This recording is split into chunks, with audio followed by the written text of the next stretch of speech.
Hello, welcome back guys. आज हम discuss करेंगे बायोमैकेनिक्स, उसके बेसिक्स। क्योंकि यदि हमें बेसिक्स पता नहीं होंगे, उसका इंट्रोडक्शन ही पता नहीं होगा, तो हम आगे की जो स्टडी है वो कैसे कर पाएंगे। तो बायोमैकेनिक्स, सबसे पहले इंट्रो देखें। The branch of physics that with act of force on the body and motion.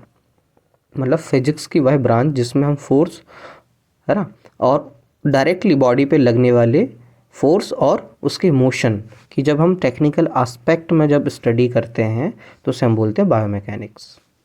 Next point, when the mechanical and mechanical principle are directly related to applied human body. जो mechanical और mechanical principle वो directly human body में applied होते हैं, ठीक है। और साथ ही साथ इसी को हम क्या बोलते हैं, the body are therapeutic purpose that is known as biomechanics.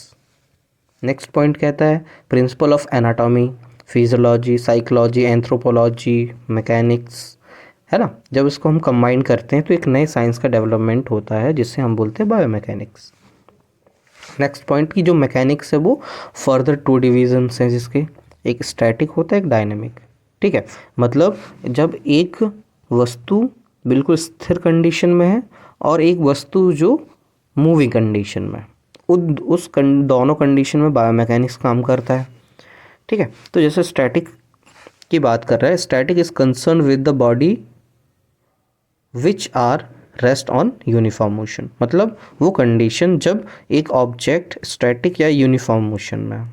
Dynamic means जब acceleration the related to the acceleration moving body path, and dynamic which is concern with the moving system. मतलब एक जब ऑब्जेक्ट मूविंग कंडीशन में तो उसमें क्या forces और क्या बायोमैकेनिक्स होगी, ठीक है। नेक्स्ट देखें कि जो डायनेमिक है वो भी फर्दर टू डिविजन्स में है, एक काइनेटिक है, काइनेमेटिक है।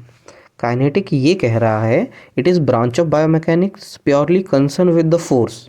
ये फोर्स से कंसर्न है और उसके रिजल्ट से जो मूवमेंट हो रहा है उससे, उसको हम क्या बोलते हैं, काइनेटिक, ठीक है। उसके बाद काइनेमेटिक, काइनेमेटिक ये कह रहा है the study of science of motion, ठीक है, body in space and other aspect like time and mass. मतलब ये कह रहा है कि यदि किसी ऑब्जेक्ट का, ठीक है, हमें पता है कि वो गतिमान है तो वो कितने टाइम में कितनी दूरी तय करेगी और उसका भार क्या है, ये सारी चीज़ें किस पे डिपेंड करती है, इसके काइनेमेटिक। और ये कहीं ना कहीं ये चीज़ें मिलकर क्या बनाती है, काइनेमेटिक, कि एक वस्तु कितने मिनट में कितना डिस्टेंस तय करेगी, और साथ ही साथ ये भी डिपेंड करता है कि उसका मास कितना है या फिर उसका वज़न कितना है, ठीक है। उसके बाद यदि हम देखें, अब जो हमारा काइनेमेटिक, इसको फर्दर टू डिवीज़न में बांट दिया है।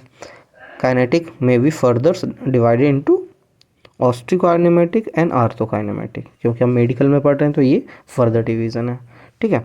ऑस्टियोकाइनेमेटिक्स यहाँ देखें, osteokinematic is a branch of kinematics which is concern with the movement of bone. जब हम बोन के मूवमेंट के बारे में पढ़ते हैं तो वो ऑर्थोकाइनेमेटिक्स होता है। And it is include different planes of the body, जैसे frontal plane, sagittal plane, horizontal plane, axes है, डिफरेंट। हम बात करें आर्थोकाइनेमेटिक्स की, सेकेंड है जो हमारा आर्थोकाइनेमेटिक, जो होता कंसर्न विद द होता मूवमेंट के साथ, ये occurring in between the joint surface. जो जॉइंट सरफेस है उसमें जो हम मोशन और फोर्स पढ़ते हैं उसे हम बोलते हैं आर्थोकाइनेमेटिक्स, है ना। The type of motion accessory movement, accessory movement होते हैं जो कि एक्सिस में मूव करते हैं, ठीक है। ऑल कम्स अंडर द आर्थोकाइनेमेटिक्स, ठीक है। तो हमने क्या देख लिया, हमने बात की बायोमैकेनिक्स, उसका इंट्रोडक्शंस, उसके टाइप, ठीक है, स्टैटिक और डायनेमिक होते हैं। देन उसके बाद जो डायनेमिक है उसके फर्दर दो डिवीजन्स है, ठीक है, काइनेटिक, काइनेमेटिक। काइनेटिक की बात की, काइनेमेटिक की बात की, काइनेमेटिक को फर्दर टू डिवीजन्स में बांटा है, ठीक है, ऑस्टियोकाइनेमेटिक एंड आर्थोकाइनेमेटिक, ठीक है। तो ये था बेसिक जो इंट्रोडक्शंस बायोमैकेनिक्स का। नेक्स्ट वीडियो में हम नेक्स्ट टॉपिक की बात करेंगे। Thank you.